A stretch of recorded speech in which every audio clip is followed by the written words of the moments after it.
ममता बनर्जी को supreme court से लगा तगड़ा झटका। आईपैक रेड में ममता बनर्जी की दखलंदाजी पर सुप्रीम कोर्ट की कड़ी फटकार। ईडी रेड के दौरान ममता बनर्जी ने जो किया वो गलत था, सुप्रीम कोर्ट ने कहा। ममता सरकार ने की सुनवाई टालने की अपील, सुप्रीम कोर्ट ने कहा हुक्म नहीं चला सकते। पश्चिम बंगाल में विधानसभा चुनाव के बीच ये बड़ी खबर है। ममता बनर्जी को तगड़ा झटका लगा है। सुप्रीम कोर्ट से एक बार फिर से ममता बनर्जी को कड़ी फटकार लगी है। दरअसल हाल ही में पश्चिम बंगाल में जो आईपैक के दफ्तर पर ईडी ने रेड की थी और ममता बनर्जी ने वहां पर दखलंदाजी की, उसको लेकर ही सुप्रीम कोर्ट ने ये जबरदस्त फटकार ममता बनर्जी को लगाई है। ममता सरकार ने ईडी की याचिका पर सुनवाई टालने की अपील सुप्रीम कोर्ट में की थी, जिसके बाद सुप्रीम कोर्ट ने दो टूक जवाब दिया और कहा कि आप हुक्म नहीं चला सकते। जस्टिस प्रशांत कुमार मिश्रा और जस्टिस एनवी अंजारिया की बेंच इस मामले में सुनवाई कर रही थी। इसके अलावा ईडी रेड के दौरान ममता बनर्जी के अचानक बीच में आने पर भी सुप्रीम कोर्ट भड़का है और कहा कि आपने जो किया वो गलत था। सुप्रीम कोर्ट ने कहा कि जो हुआ वो कोई अच्छी स्थिति नहीं थी, ये असामान्य है। किसी मुख्यमंत्री को जबरन उस जगह में घुसते देखना ये सुखद नहीं है जहां केंद्रीय जांच एजेंसी जांच कर रही है। अगर अनुच्छेद 32 या अनुच्छेद 226 के तहत मामला दर्ज नहीं किया जा सकता तो फिर क्या किया जा सकता है? कल कोई दूसरा मुख्यमंत्री भी यही कर सकता है। यह चिंता जाहिर की है सुप्रीम कोर्ट ने। यानी ममता बनर्जी जिस तरीके से ईडी रेड के दौरान आईपैक के दफ्तर पहुंच गई थी वहां से सबूत मिटाने के लिए, लेकिन यहां पर सुप्रीम कोर्ट ने यह कड़ी फटकार ममता बनर्जी उनकी सरकार को लगाई है। इसके बाद राज्य सरकार के वकील ने यह कहा कि हम कह रहे हैं कि केंद्र सरकार इस मामले में मुकदमा दायर कर सकती है, लेकिन सीआईडी या ईडी जैसी कोई भी एजेंसी नहीं।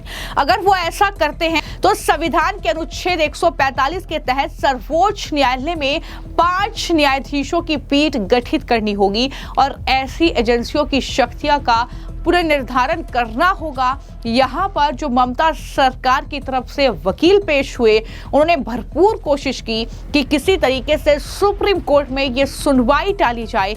उन्होंने बाकायदा समय मांगा सुप्रीम कोर्ट से इस मामले में, लेकिन राज्य के वकील कपिल सिब्बल ने सुप्रीम कोर्ट में न्यायमूर्ति प्रशांत कुमार मिश्रा और न्यायमूर्ति एनवी अंजारी की पीठ के सामने समय की मांग करते हुए याचिका दायर की। यहां पर भी कपिल सिब्बल को तगड़ा झटका लगा। कपिल सिब्बल की कोई भी दलील वहां पर काम नहीं आई। सॉलिसिटर जनरल तुषार मेहता ने कहा कि समय बर्बाद करने की कोशिश की जा रही है। मुख्यमंत्री ममता बनर्जी पर गंभीर आरोप हैं। न्यायाधीश ने राज्य सरकार को याद दिलाया कि अदालत पहले ही 4 सप्ताह का समय दे चुकी है और कपिल सिब्बल ने कहा कि हम जवाब दाखिल करना चाहते हैं। सॉलिसिटर जनरल तुषार मेहता ने कहा कि यह बहुत अजीब बात है कि मुख्यमंत्री केंद्रीय एजेंसी की जांच में दखल दे रही है। 4 हफ्ते बीत जाने के बाद भी वो जमा करने के लिए समय मांग रहे हैं। तब राज्य के वकील श्याम दीवान ने तर्क दिया कि हमें अपना बयान जमा करने का समय नहीं मिल रहा। इस पर न्यायाधीश ने कहा कि समय बर्बाद करने की कोशिश की जा रही है क्योंकि 4 हफ्ते का समय पहले ही दिया जा चुका है। सॉलिसिटर जनरल तुषार मेहता ने शिकायत की कि जिस तरह मुख्यमंत्री ने जांच के दौरान जबरदस्ती दखल दिया, ये बहुत ही असामान्य है। ये साफ तौर पर सॉलिसिटर जनरल की तरफ से कहा गया। इससे पहले ईडी ने सुप्रीम कोर्ट में एक हलफनामा दायर किया था। हलफनामे में ईडी ने स्पष्ट रूप से कहा था कि राज्य पुलिस और केंद्रीय सुरक्षा गार्ड के आमने सामने की झड़प से बचने के लिए ईडी अधिकारियों को तलाशी रोकनी पड़ी। हलफनामे में यह भी कहा गया था कि कोई भी जांच एजेंसी तलाशी के दौरान किसी तीसरे व्यक्ति को अंदर आने और सामान ले जाने की परमिशन नहीं दे सकती।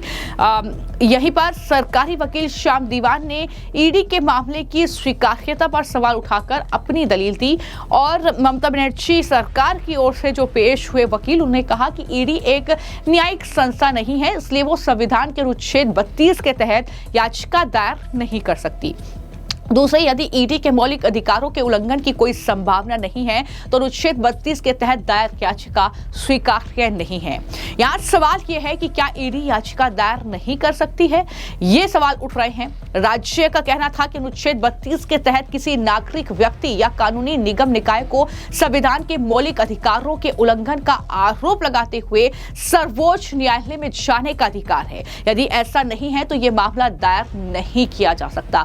यानी कुल मिलाकर तमाम दलीलें दी गई, लेकिन यहां पर ममता बनर्जी की मुश्किलें अब बढ़ चुकी हैं, क्योंकि ममता बनर्जी का वहां दखलंदाजी करना और इस तरीके से कागजात समेटकर वहां से ले जाना, वो भी ईडी की रेड के दौरान, जाहिर तौर पर इसको लेकर अब सवाल उठ रहे हैं। इस मामले में सुप्रीम कोर्ट ने ये तमाम दलीलें दी हैं। हालांकि इससे पहले कोर्ट ने अंतरिम आदेश में राज्य को 8 जनवरी की घटना के सभी सीसीटीवी फुटेज और इलेक्ट्रॉनिक जो सबूत है वो सुरक्षित रखने का निर्देश दिया था। इन प्रक्रियाओं को सुनिश्चित करने के लिए समय की भी जरूरत थी। सुप्रीम कोर्ट ने राज्य को समय दिया।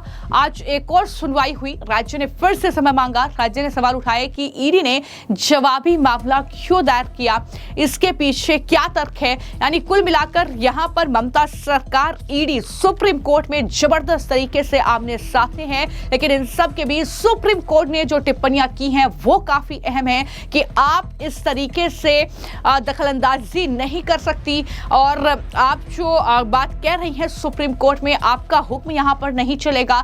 ये तमाम बातें सुप्रीम कोर्ट के जरिए कही गई है। आने वाले वक्त में ईडी क्या फैसला करेगी, ये कहीं ना कहीं देखना होगा। कमीशन बहुत सारा पुलिस ऑफिशियल को हटाया, उन लोग को पोजीशन से रिमूव किया। इस बारे में ममता बनर्जी बोल रहे हैं कहीं पे दंगा लगाने का प्रचेष्टा कर रहा है, इस पर कैसे देख रहे हैं? ममता बनर्जी खुद चाहती है पश्चिम बंगाल में दंगा लगे, और इसीलिए उन्होंने हिंदू मुसलमान को भड़काने का कोशिश कर रहा है। लेकिन हिंदू मुसलमान उभय संयम बजाय रखा। ममता बनर्जी का बहकाव में वो लोग आया नहीं, इसीलिए पुलिस का जो परिवर्तन हुआ वो सारे ममता बनर्जी का जितना चापलूस था उन लोगों को लाके उन्होंने एक सिंडिकेट बना दिया। वही सिंडिकेट को इलेक्शन कमीशन तोड़ा, और इलेक्शन कमीशन जो अच्छा और रिकॉर्ड अच्छा है जिन पुलिस अधिकारी का, ऐसा रिकॉर्ड अच्छा वाला पुलिस अधिकारी लोगों को लाया जो आगे चल के चुनाव साफ और सुथरा हो और चुनाव में हिंसा ना हो, ऐसा बंदोबस्त जरूर करे। आईपैक का सुनानी है आज, सुप्रीम कोर्ट में इस चीज को कैसे देख रहे हैं? नहीं, आईपैक का घटना का सुनानी होना चाहिए, और जो दोषी तो है वो तो सबका सामने दोष कबूल भी कर दिया, उसका कड़ी से कड़ी दंड होना चाहिए। क्या होगी कार्रवाई ममता बनर्जी पर, यह भी देखना होगा। लेकिन फिलहाल आज जो सुनवाई हुई है उसमें क्या दलीलें रखी गई हैं, किस तरीके से ममता सरकार को फटकार लगी है, ये कहीं ना कहीं देखने को मिला है। फिलहाल आपकी इस मामले को लेकर क्या राय है, हमें कमेंट बॉक्स में जरूर लिखें। धन्यवाद।